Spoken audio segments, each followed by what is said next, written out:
No, pero si yo he leído tus comentarios habitualmente sobre Inditex y tal, y claro, es que las grandes corporaciones y las grandes empresas no son máquinas de defraudación, son máquinas que tienen centros de formación, son máquinas que emplean a gente, son máquinas que tienen capacidad de inversión, son máquinas que hacen que el mundo funcione. Yo comprendo que puede haber, depende de qué modelos económicos, en la cabeza de la gente donde en el ámbito del neandertal uno esté cómodo, pero no es la realidad, lo siento mucho. Perdona, el ámbito de neandertal, ¿a quién te refieres? ¿A tu familia?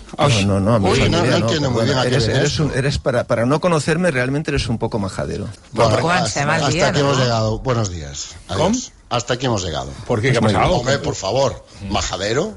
¿Pero esto qué es? Perdona, me has llamado neandertal.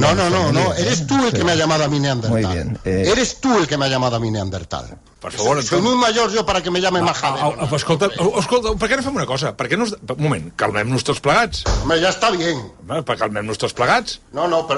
Calmem-nos tots plegats. Yo estoy calmadísimo. Perfecte. Pero tengo muchos años para venir a una radio y que alguien me llame majadero. Ho sento haver-li dit majadero, però ell no té per què dir-li neandertal a la meva família. Vale, tú tienes por qué decirme a mí neandertal. Bueno, oye, yo no te llamo neandertal.